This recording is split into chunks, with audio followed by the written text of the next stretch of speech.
Muy bien, continuamos hasta la 1 de la tarde. Te vamos a estar acompañando aquí en este programa que se emite en los medios de la Universidad Nacional de La Plata. Nos encontrás en Universidad 1075, nos encontrás en la pantalla de UNLPTV y también nos podés seguir a través de múltiples plataformas y demás. Le damos una vuelta más a ese debate que nuevamente se instala. Hay como una cadencia repetitiva, no siempre se instala del mismo modo, pero claramente la dictadura, su saldo vuelve a rediscutirse, llamativamente vuelve a rediscutirse en el marco de una campaña presidencial, con lo que decíamos al comienzo, frases muy, muy fuertes y muy contundentes, que entre otras cosas lo que hacen es utilizar como argumento las justificaciones ensayadas como argumento de defensa por los genocidas, ¿no?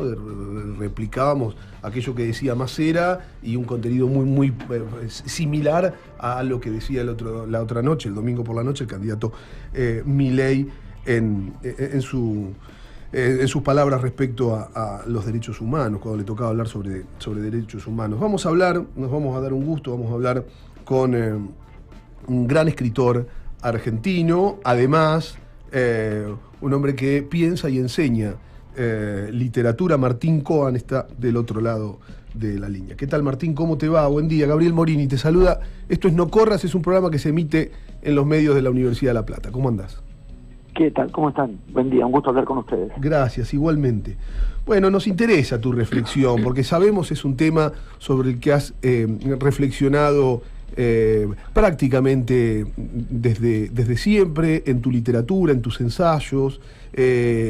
No sé si es un tema que te obsesiona, no sé si está bien definirlo así, serás vos en todo caso el que lo defina, pero es un tema que está muy, muy presente, sobre el que tenés posición tomada, sobre el que no tenés construido una posición dogmática, sino que permanentemente estás de algún modo aventurado a la revisión. ¿Qué te pasa cuando se redespierta la discusión, como pasaba hace 7 años atrás, y cuando se redespierta de algún modo en el marco de una plataforma justificatoria? Yo no sé si negacionista, pero sí justificatoria. Mira, diría en principio, relacionado a lo que decías, es una cuestión que me interesa, como les interesa a tantos, por supuesto. La palabra obsesión y el generamiento de obsesiones es algo de lo que se abusa, a mi entender, en este tiempo. Se confunde. Obsesión es una palabra de patologización. Un obsesivo tiene un problema. Yo creo que no tengo un problema. Tengo algunos asuntos que me interesan. Este es uno. Con respecto a lo que planteabas, a lo que ocurrió en el debate del domingo, que al mismo tiempo tiene diferencias con otras líneas que ya veníamos viendo, diferencias de grado y de concepto con algunas manifestaciones que ya veníamos viendo, pero forma parte de una tendencia que se nota últimamente, que es notoria últimamente. Digamos, lo que yo creo es que las discusiones pueden reabrirse en cualquier momento.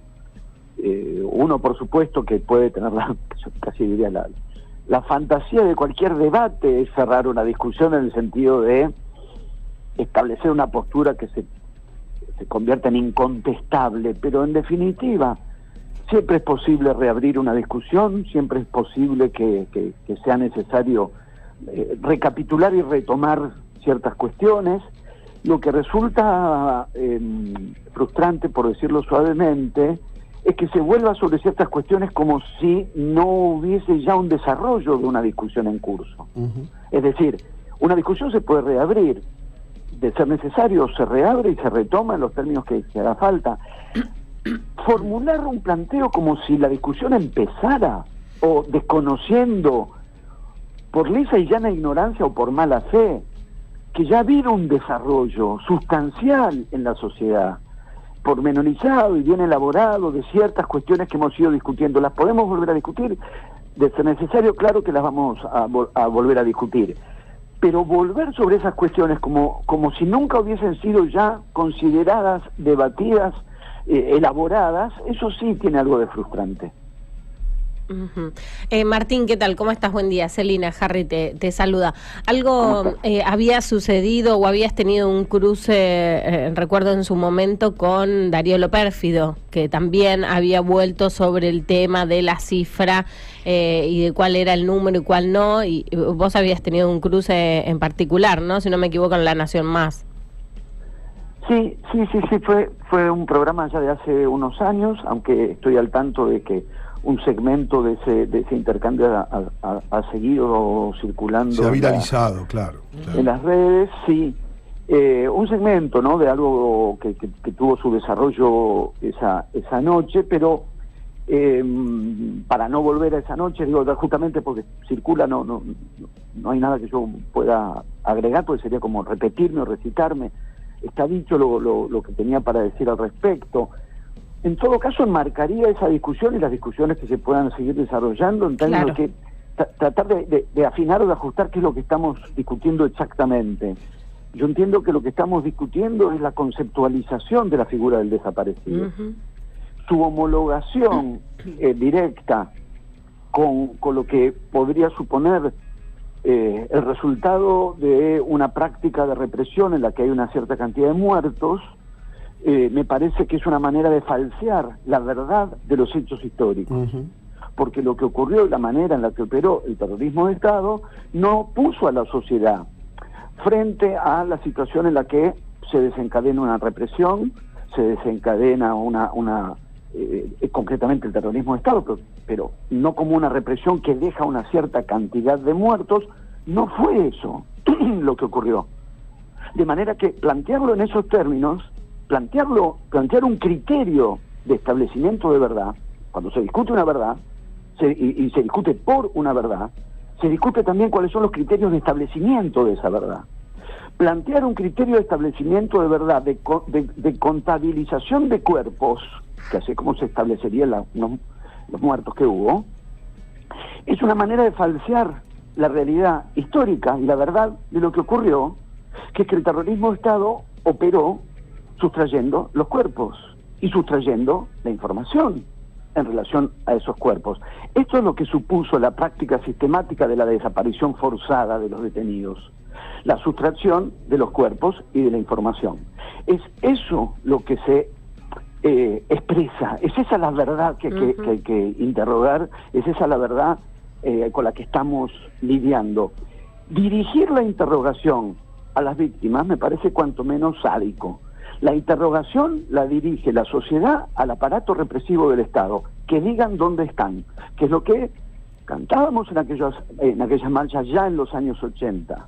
Y hoy la consigna se mantiene, la sostenemos, y además agregamos, para quienes parecen confiar maliciosamente, engañosamente, en una computabilidad fehaciente, ¿por qué no dicen, ya que cuentan con la información, claro, dónde están quienes fueron bebés en su momento, claro, hoy adultos, apropiados y secuestrados, que hoy están con la identidad quitada, despojada, en condición de, diríamos, en manos de otras personas que se apropiaron de ellos, ya que están tan seguros de la posibilidad de establecer fehacientemente qué es lo que pasó? ¿Por qué no nos dicen, porque en lugar de dirigirnos a nosotros la pregunta, ¿por qué no nos dicen quiénes son esas personas, bajo qué nombres falsos están, en qué familias que no es la suya están, para darles, como sabemos bien, el derecho a la verdad y a la identidad que quieran tener? Porque abuelas de Plaza de Mayo, de un modo infinitamente admirable, los van buscando y encontrando uno por uno, porque todo eso que ocurrió clandestinamente. Dicho eso, me parece que también hay una cuestión a subrayar, que fue dicha esa noche. Yo no sé muy bien qué es lo que circula en las redes, porque yo no miro eso, pero estuve esa noche en esa conversación. La cifra de 30.000, que la cifra de 30.000 no responda al conteo uno por uno de los cuerpos de las víctimas, porque justamente los cuerpos fueron sustraídos, no implica que la cifra sea caprichosa o arbitraria, porque entonces, ¿por qué 30.000 y no 1.000.000? Porque, bueno, justamente no es una cifra caprichosa, fue una estimación bien elaborada, razonablemente elaborada, a partir de ciertas informaciones proporcionadas por el propio aparato represivo en el año 77 o 78, que indicaba ya 22.000, el establecimiento de cuál fue la cantidad de centros clandestinos de detención que existieron en el país durante esos años. Digamos, hay un fundamento para establecer esa cifra. No es arbitraria. Y en ese punto, además, yo diría, no es simbólica. ¿Símbolo de qué sería? No simboliza nada. Indica una verdad. La verdad de la condición del desaparecido. ¿Qué tal, Martín? Buen día. Eduardo Espinol es mi nombre. ¿Cómo va? Pensaba, en relación a la posibilidad de que se avance en una ley contra el negacionismo, ¿qué opinión tenés sobre eso? Si te parece que eso puede, digo, porque uno en general piensa, hay leyes que llevan tiempo después que se conviertan en permeables en lo social y demás. ¿Te parece que eso sería un camino posible, más allá de que se pueda aprobar o no, dadas las fuerzas que se contraponen en lo legislativo? ¿Qué opinión tenés ante la posibilidad de esa ley? No, a mí no me convence por más de un aspecto. Porque en principio es un asunto muy complicado, pero en principio trato de poner mucho cuidado con cualquier tipo de traslación respecto del holocausto a cualquier otra circunstancia, y del terrorismo de Estado, la dictadura militar de Videla, Macera, etcétera, a cualquier otra circunstancia. Son acontecimientos muy singulares, históricos muy singulares. Lo que no quiere decir que no tengan parangones, por supuesto que los tienen, y uno los inscribe en líneas históricas que tienen sus antecedentes y sus consecuencias. Pongo cuidado, trato de tener cuidado con algunas traslaciones. Esto como primera aclaración de tipo estrictamente personal. Porque ¿cuándo y cómo habría negacionismo? El negacionismo y el establecimiento, digamos, de la condena al negacionismo en el caso de los campos de exterminios instrumentados por el nazismo en Europa para el exterminio de judíos, gitanos, homosexuales, etcétera, consistió en decir que esos campos no habían existido, que era una falacia, que era un invento, que no había habido campos de exterminio. Negación, eso es negacionismo. Claro, eso es negación. Sobre esta base y sobre esta premisa habría que revisar en cada caso si se trata de negacionismo o no. Es decir, tomaríamos caso por caso. ¿Quién ha negado que existan centros clandestinos de detención en la Argentina durante la dictadura militar? Ahí habría negacionismo. Negacionismo uno podría decir, creo yo, estamos pensando en este mismo momento. Sí, claro. Cuando lo escuché a Milei el domingo en el debate, cuando Milei dice errores y excesos, ahí sí hay una negación. Porque el plan sistemático de desaparición forzada de los detenidos es un hecho probado. Claro. Cuando él dice que fueron errores o excesos, está negando algo que históricamente se estableció. Ese sería sí un caso. Yo ahí sí veo un gesto de negacionismo. Cuando alguien decide, en su caso su candidata a vicepresidenta, Victoria Villarruel, decide homenajear a quienes se enfrentaron eventualmente al precio de su vida, enfrentaron la lucha revolucionaria que hubo en la Argentina en los años 70, no entiendo qué es lo que estaría negando. Está tomando posición a favor de las fuerzas de represión del Estado. No está negando, está, insisto, tomando posición a favor de las fuerzas de represión del Estado. En todo caso, lo que uno se detiene ahí es, ¿qué es este proyecto anarco-libertario que recela tanto del Estado en su función con la educación, en su función respecto de la salud, en su función para garantizar la justicia social? En todo eso el Estado les resulta deplorable. Sí. Y ante la manifestación más cruenta, más violenta de la intromisión del Estado sobre la vida de las personas, ahí adhieren. Eso sí lo marcaría, o uno no puede sino marcarlo, pero no es del orden de la negación. Entonces yo creo que hay que dar la discusión en cada caso, y que uno puede decir, bueno, suscribo una ley que condene el negacionismo como se hizo en Alemania, pero no tendría otro alcance que aquellos a quienes se pretendan decir no hubo centros clandestinos de detención en la Argentina, no hubo tortura en la Argentina, no hubo desaparición forzada de personas en la Argentina. Ahí sí habría una negación de lo que pasó. En los otros casos, Lo que enfrentamos son manifestaciones de una índole más enrevesada y más complicada que la de la negación, y que requiere estas discusiones que estamos dando. Claro, hay algo ahí de lo cultural, de la educación, del diálogo, hace unos años atrás estos discursos no florecían con esta espontaneidad, ¿no? No sé, yo enmarco también en todo esto lo que fue el intento de asesinato de la vicepresidenta de la Nación.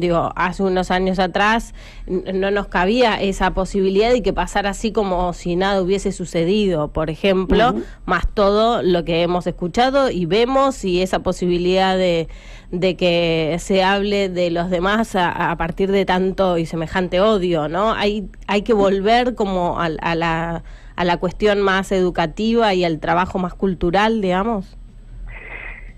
Volver a sostener o profundizar o ver qué hemos hecho mal y qué no hemos hecho mal, pero requiere insistencia. Sobre lo primero yo diría un aspecto en que a lo que me llevas a pensar. El informe de la CONADEP, el Nunca Más, editado por Eudeva, hay que decir, dado que estamos ahora hablando por una radio universitaria, la editorial universitaria de la Universidad de Buenos Aires edita en su momento el Nunca Más con sucesivas ediciones y conversiones para su incorporación al sistema de enseñanza en la escuela media en la Argentina. El Nunca Más, tan invocado, tan razonablemente y tan justicieramente invocado, dice en alguna parte que la cifra establecida en sus páginas es cerrada y definitiva. No, nunca. Que son esos y solamente esos los desaparecidos. No lo dice. Incluso dice más bien lo contrario, que la cifra que se establece en un momento determinado, que además es el año 82, 83, 84, es la cifra que se puede establecer en un momento determinado y que no es definitiva, y que puede haber más casos con más evidencias. Entonces, como ustedes ya saben, yo no soy politólogo, estoy comentando y conversando con ustedes porque generosamente me han llamado, pero lo que sí soy es crítico literario y de lo que sí trabajo es de leer y de enseñar a leer. Volvamos, ya que se cita y se invoca, Nunca Más, a veces me da la impresión de que se lo invoca y no se lo ha leído, porque se pretende asignarle a ese texto algo que el texto no dice, que es proponer una cifra concluida y definitiva. Como si fuese un balance de contabilidad. Sí, claro. Terrible. Exacto, porque ahí hay un problema, me parece a mí, que es el modo, no me olvido lo del atentado, Celina, solo que me fui primero para este lado. Sí. Hay algo con respecto a una formulación que me parece muy precaria y que por algo se estableció como fórmula de época desde hace varios años, dato mata relato, que me parece una formulación falsa, torpe, hueca, como si los datos no cobraran sentido, no requirieran que se les dé un sentido. Los datos existen, no digo que no, por supuesto que sí, y los datos expresan algo, no digo que no, por supuesto que sí. Al mismo tiempo, no es posible que haya datos sin un criterio de establecimiento de datos. Y ese criterio de establecimiento de datos ya es del orden de un dar sentido. Digo, porque a lo que se llama relato yo lo traduzco como un modo de dar sentido. Narrar es una forma de dar sentido. Lamentablemente se consiguió establecer la homologación conceptual directa entre relato y mentira. Se usa la palabra relato como sinónimo de mentira, como si no hubiese... Claro que hay relatos falsos, que son mentiras, y pero hay relatos que son verdaderos. ¿Qué es un relato? ¿Qué es narrar? Una manera de dar sentido. Para establecer datos hay que tener un criterio de sentido por el cual ciertos elementos se consideran datos. Y una vez que los datos se establecen, hay que pensar lo que esos datos indican. Hay que elaborar qué sentido hay en esos datos que se establecen. Y eso también es del orden de la significación, de la elaboración, claro, de pensar. Entonces, ¿qué significa un número? Por eso decía respecto del debate aquel que ustedes citaban, ¿qué estábamos discutiendo qué discutimos cuando discutimos estas cosas? ¿Cómo se conceptualiza la figura del desaparecido? ¿Cómo damos sentido a ese número? ¿Cuál es el sentido que estamos discutiendo en ese número? Entonces, si un texto tan relevante, tan importante para la democracia argentina, como el informe de la CONADEP, establece un número y ese número se lo lee como definitivo, cuando el texto nunca lo propone como definitivo, tenemos un dato mal leído, Claro. mal interpretado, es un dato al que se le da sentido de manera errónea, porque los datos no cobran existencia y significación, sino cuando se les da sentido. Hay un problema en el modo en que desde ciertos sectores, claro, le han dado sentido a ese dato, insisto, imprimiéndole un carácter conclusivo y definitivo, algo que no lo tenía ni se propuso con ese carácter, porque no lo era. Y no solo no se propuso, se lo propuso como provisorio. ¿Qué es lo que es? Con respecto a lo que marcaba Celina, claro, yo creo que eso es uno de los puntos de quiebre, me parece, de época, que es que los parámetros de lo que importa y lo que no se han alterado muy gravemente. Lo que importa y lo que no.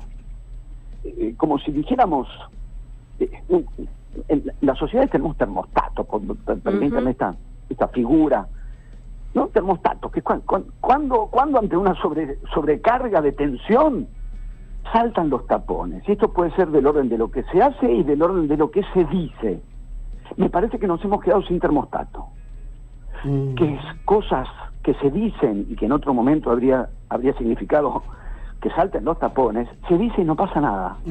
Y ciertas cosas que se hacen, como ponerle un revólver en la cara a, en este caso, la vicepresidenta de la Nación, y disparar, y gatillar, quiero decir, gatillar.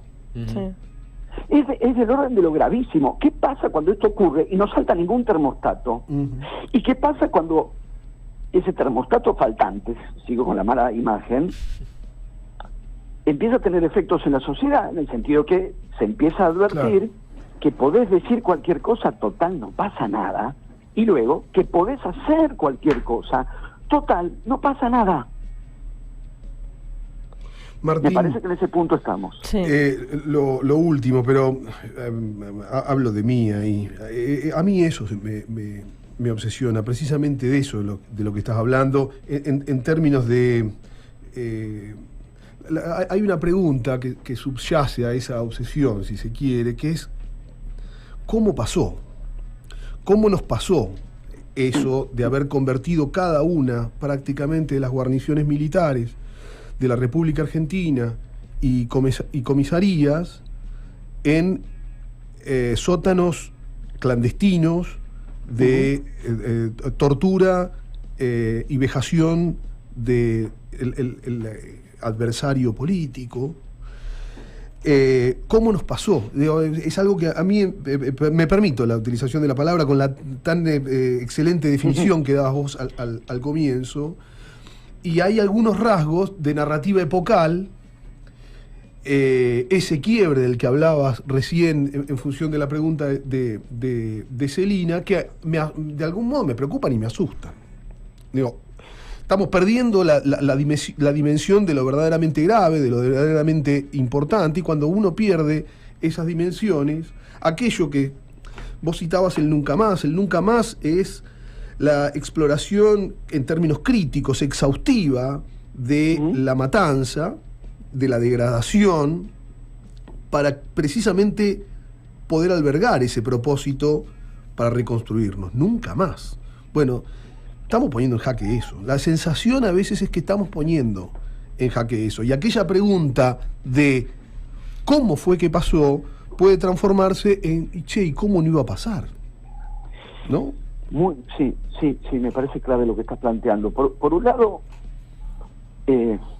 lo que supone como pilar el nunca más, ese texto, también las discusiones que suscitó el nunca más, digo, para no hacer de nunca más una Biblia, y la Biblia también se discute, los exégetas están ahí discutiendo, claro. Y todo, que es el modo en que también en el nunca más, o a partir del nunca más, se elaboró un debate respecto de lo que dio en llamarse, razonablemente, teoría de los dos demonios, y en la discusión de lo que se denominó teoría de los dos demonios, la premisa de que aún quienes se dispongan a condenar y a repudiar el recurso a la violencia de los sectores políticos que pasaron a la lucha armada, en ningún caso la condena de la violencia ejercida de las agrupaciones políticas que optaron por la lucha armada se equipara con la gravedad, con la significación e incluso con la condición jurídica de la violencia criminal ejercida por el aparato de Estado. Esto es una discusión que se dio, que transcurrió y que existió. Insisto, como decía hace un rato, no es que se puede volver sobre todas las discusiones, claro, se pueden reabrir discusiones, claro, pero tenemos un grado de elaboración, de desarrollo de esta conceptualización, que supone el hecho de que la violación de las leyes las cometa el propio Estado, que es algo que en realidad nos puede remitir en realidad es uno de los puntos de apoyo de Operación Masacre de Rodolfo Walsh, claro, en 1957, que quien había roto la ley, su propia ley, fue el propio Estado. Cuando Milei dice el domingo que hubo errores y excesos, pero también le asigna la condición de crímenes de lesa humanidad a la acción ejercida por la fuerza de subversión revolucionaria, está ignorando algo, por eso no está reabriendo la discusión, está pasando por alto una discusión que transcurrió en la sociedad, que permitió ir dilucidando ciertos aspectos, no está reabriendo una discusión, la está pasando por alto. Ahí sí tenemos un problema. Esa es la distinción que yo trataba de hacer entre volver a discutir cuestiones y empezar a discutirlas como si nunca las hubiésemos discutido, porque esta distinción conceptual es medular, y Milei parece ignorarla, y si no parece ignorarla, no sé qué sería más grave, que la ignore, que es gravísimo, o que la sepa, pero la tergiverse, lo cual también sería gravísimo. Respecto al otro que planteabas, es un aspecto que me interesa infinitamente, que es esto que bien decías, ¿cómo fue posible que pasara lo que pasó? Esta es la formulación para mí. ¿Cómo fue posible que pasara lo que pasó? En uno de los grandes textos que he elaborado a propósito de la experiencia de la dictadura y del terrorismo de Estado, que es, entre tantos y tantos textos, claro, el ensayo Poder y Desaparición de Pilar Calveiro, ella plantea en un momento esta cuestión, que es cuáles son las condiciones que tienen que darse en una sociedad para que en esa sociedad existan centros clandestinos de tortura y de desaparición. Sería una torpeza leer este planteo en términos de culpa o de asignación de culpas. No es porque muchas veces se lee desde una posición de juez que va a establecer culpables e inocentes. Es otra la posición, es la posición de tratar de entender lo que pasó y de tratar de entender cómo fue posible que pasara lo que pasó. Entonces, cuando Pilar Calveiro plantea cuáles son las condiciones que tienen que verificarse en una sociedad para que en una sociedad sea posible la existencia de centros clandestinos de detención, de desaparición y de tortura, no está echando culpas, está tratando de entender lo que vos planteabas, Gabriel. Claro. ¿Cómo fue posible que pasara lo que pasó? Ahí es donde definitivamente, pero ya desde el punto de partida, yo creo que la literatura tiene en esa dimensión un poder de indagación enormemente provechoso, y que hay una zona fundamental de nuestra elaboración de esta cuestión decisiva, cómo fue posible que pasara lo que pasó, que hay que rastrearla en los textos literarios. Por supuesto que sí, que si se los aborda desde la mirada estúpida de la moda de la dictadura o del tema de la dictadura, estamos aplanando y reduciendo hasta la estupidez una condición y un aspecto que en realidad es de una enorme importancia. Las herramientas que la literatura provee para indagar, no para resolver, para indagar esta cuestión tan fundamental. ¿Cómo fue posible que pasara lo que pasó? Entonces, cuando vamos a esos textos y leemos, desde novelas de Luis Guzmán, o Ricardo Piglia o David Viñas, hasta más contemporáneamente Hotel Posadas de Jorge Consiglio o Diario de una princesa montonera de Mariana Eva Pérez. Hay un espectro amplísimo, y creo que para esta cuestión tan importante la literatura, yo me dedico a la literatura, el cine por supuesto, el teatro por supuesto, la literatura en el sentido porque el teatro es literatura, de narraciones, de novelas, de poesía. Sí, me parece que es una zona a indagar desde ahí. Me encantó.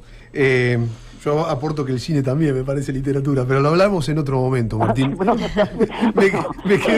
Me quedé con muchas ganas de seguir hablando, nos quedamos con muchas ganas de seguir hablando. Sí. Me quedé con muchas ganas porque abrís una puerta, me quedo con muchas ganas de hablar con vos de literatura, de tu literatura, y también de tu mirada sobre algunos autores que sé que admirás y admiramos. Pero lo vamos a hacer en alguna otra. Y supongo que también cambiar de tema y hablar de Boca, por ejemplo. De Boca, por ejemplo. Te encantaría. La última publicación. Y quería exorcizar un poquito todo lo que me invade para el partido de mañana. Pero bueno, lo dejaremos para otra. ¿Cómo estamos? Todo esto que estamos diciendo para hacer que corra el tiempo y que llegue de la noche de mañana. Que llegue a las 9:30 de la noche de mañana, exactamente. Martín, un placer enorme. Te mandamos un fuerte abrazo. Les mando un abrazo. Muchas gracias, abrazo. Hablábamos qué buen lujo que nos dimos, ¿no? La verdad, nos hubiésemos quedado hasta las 13 o más, ¿no? Sí, Martín, cuando hay alguien que piensa desde esos lugares es como iluminador, ¿no? Sí, nos invita a recorrer, nos invita a subirnos a ese camino y a recorrerlo. Martín Coan es escritor, es crítico literario, es docente, da clases en la UBA, ha dado clases en diferentes, en enorme, gran cantidad de universidades a lo largo y a lo ancho del mundo. Es un pensador, además, Martín, me parece que quedó muy clarísimo. Claro, ¿no? Es notable. Y además ese ejercicio del hacer pensar a otros y a otras, ¿no? Como no solamente te digo lo que yo pienso, sino que te invito y es como nos vamos nutriendo a medida que va surgiendo el diálogo. Intelectual comprometido con su tiempo. Y eso de no tener termostato me pareció tan acertado. Me parece que estamos un poco anestesiados, ¿no? Y eso no nos viene bien. Bien, pasaron 15 minutos de las 11 de la mañana. Esto es No Corras. El señor Ángel, ahora lo seguimos a Martín Coan en ese camino que nos propuso. Ahora lo seguimos al señor Ángel Lema. Seguramente que no nos vamos a perder. No. Desde lo más alto del edificio Caracachov, disparamos señales electromagnéticas. Universidad 107.5. Universidad 107.5. Objetivo estratégico. Espacio cedido por la Dirección Nacional Electoral.